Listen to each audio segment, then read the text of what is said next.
ભોપાલના એક વણિક દીવાને મુસ્લિમ બાદશાહે 1 કરોડ રૂપિયાનો દંડ ફટકાર્યો હતો. કેટલાનો? અને એ 1 કરોડનો દંડ ફટકાર્યો ને પાછું એને કીધેલું કે જો 1 મહિનાની અંદર પૂર્ણ નહીં કરે ને તો તને મુસલમાન બનાવી દેવામાં આવશે. અને પછી તો દુખી થઈ ગયો કે આના કરવા તો મરવું બેટર છે એમ. હા, કરોડ રૂપિયા કાઢે ક્યાંથી 1 મહિનામાંથી? ઉછીના પાછીના કર્યા, બધું સંપત્તિ વેચી, ઘર વખરી વેચી, અને કાંઈ મેળ જ ન. પછી ઉદાસ થઈને બેઠો હતો. અને એમાં બરોબર વ્યાપકાનંદ સ્વામી એ મંડળ લઈને બરોબર ફરતા ફરતા આવ્યા બુદેલખંડની અંદર. અને કોકે વાત કરી કે આવી રીતના છે.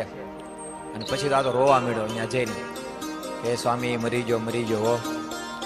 એ આવી રીતના કરોડ રૂપિયાનો દંડ ફટકારો. હાય હાય મનખો જાશે મારો, એને મારો એ અવતાર એળા જશે, મારે શું કરવું? સ્વામીને કીધું.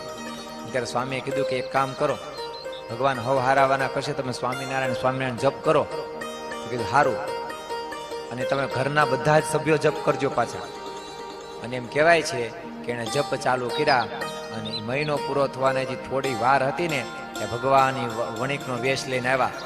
એ માથે ટોપી, પગમાં કડ નીચે ધોતી પહેરેલી, અને તોતડિયું બોલે.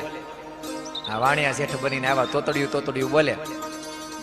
ત્યાં રાજ દરબારની અંદર જઈ બાદશાહ પાસે જઈ એના મંત્રીને વાત કરી કે પેલો વણિકનો લેખ લાવો, જે કરોડ રૂપિયા ભરવાનો દંડ છે ને એ ક્લિયર કરી નાખો, તમે મને લેખ લખી આપો કે ભરાઈ જશે.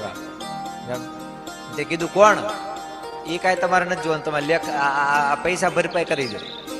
અને ભગવાને 1 કરોડ રૂપિયાનો દંડ એનો ભર્યો સ્વામિનારાયણ ભગવાને. અને 1 કરોડ રૂપિયાનો દંડ ભરીને જે લેખ બાદશાહ પાસેથી લઈ અને વણિકને આપ્યો. અને વણિકના આંખમાં આંસુડા આવી જાઓ. ઓહો, એ મેં ખાલી સ્વામિનારાયણ કર્યું તો મગર મારું કેવડું મોટું કામ કરી જાય, બોલે ને. એટલે ભગવાને કીધું ને કે તું મારા નામમાં તો હું તારા કામમાં, તું મારા નામમાં તો હું તારા કામમાં, તું તારા કામમાં તો હું મારા ધામમાં, તું કોરે કાઢ તો હું લોઢાની લાઈટ છું. બોલો.